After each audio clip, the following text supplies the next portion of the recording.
Imagine being born into one of history's darkest families. Your father is a key figure in Hitler's regime, a man responsible for death, destruction, and war. And when it's all over, you're left behind to carry his name. Some of these children defended their parents until their dying breath. Others rejected them completely, some lived quietly in obscurity, and others became outspoken voices against their fathers. But all of them, in their own way, carried the weight of the Third Reich into the post-war world. Adolf Hitler himself had no known children. Eva Braun never bore him a son or daughter, and Hitler never officially fathered an heir. Yet rumours have circulated for decades about possible illegitimate children.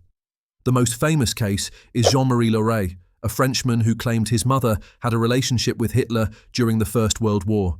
For years, Loret believed himself to be Hitler's son. He even wrote a book about it.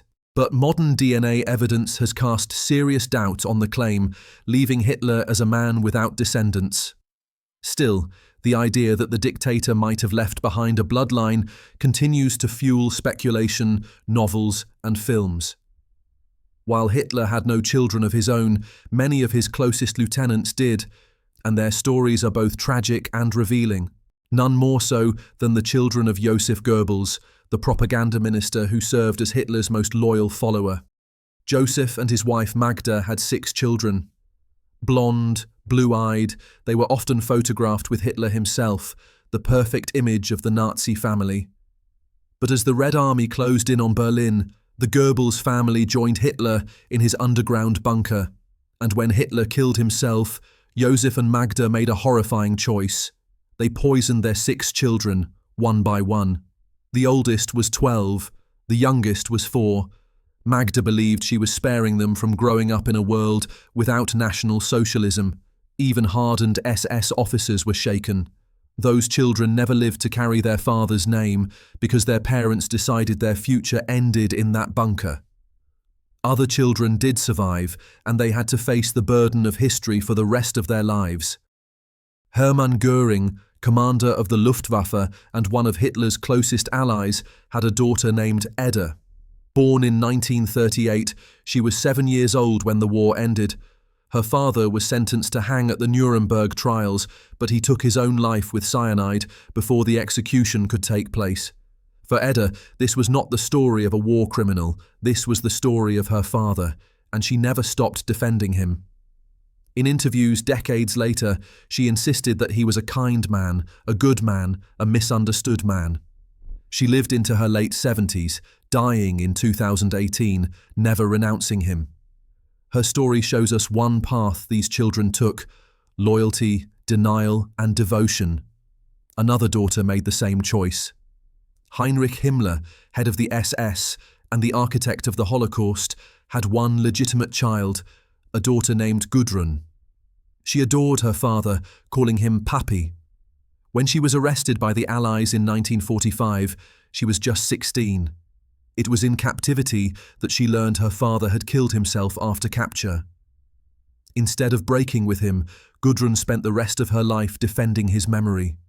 She became active in far-right politics, attended gatherings of former SS members, and worked to preserve the reputation of the man who engineered genocide. In her words, he was innocent, a victim of Allied lies.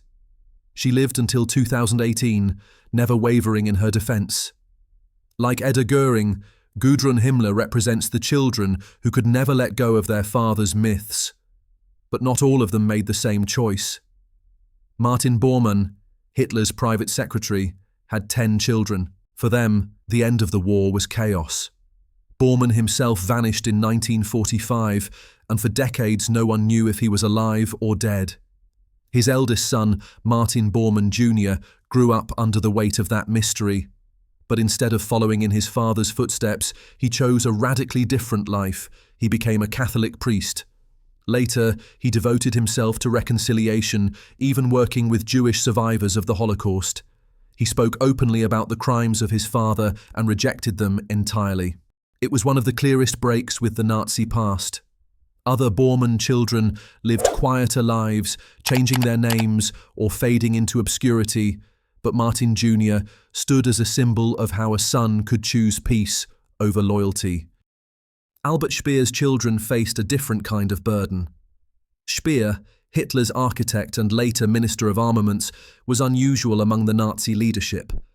At Nuremberg, he admitted a kind of responsibility, though he denied knowing about the Holocaust. Historians still debate whether he lied. His 6 children grew up in the shadow of a man who never fully told them the truth.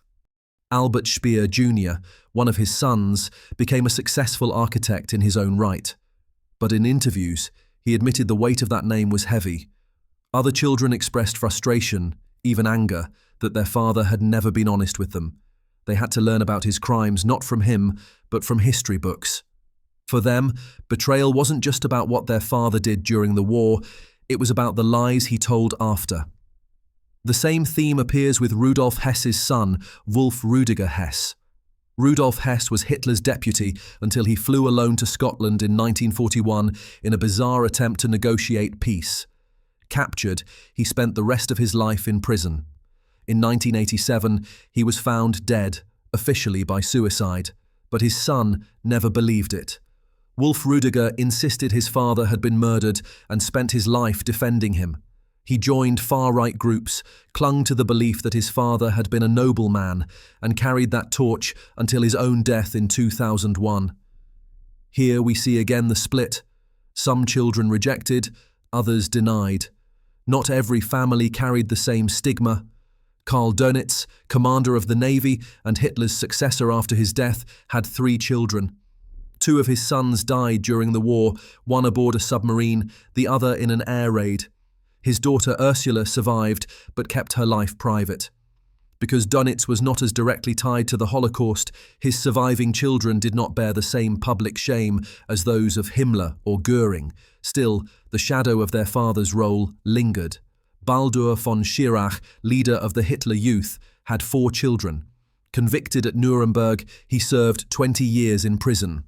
One of his sons, Robert, later spoke openly about the shame he felt. He admitted his anger and his struggle to reconcile his own identity with his father's crimes. Unlike others, Robert von Schirach did not live in denial. He faced history head-on. And this was the dividing line. Some Nazi children chose silence. Some chose denial. Some chose confrontation. And some, like the Goebbels children, were denied any choice at all. Imagine being a teenager in post-war Germany and introducing yourself as Himmler, or Göring, or Bormann. For many, the only way forward was to change their names, move abroad, or hide their identity. But even then, the past followed them. They could not escape who their fathers were, and the burden did not end with them. The grandchildren of Nazi leaders have also spoken out. Some dedicate their lives to Holocaust education, determined that their families' crimes will never be forgotten. Others still wrestle with stigma, even generations later. The echoes of history ripple forward, long after the men themselves were gone. So, what happened to the children of Nazi leaders after World War II? Some were murdered by their own parents in a bunker.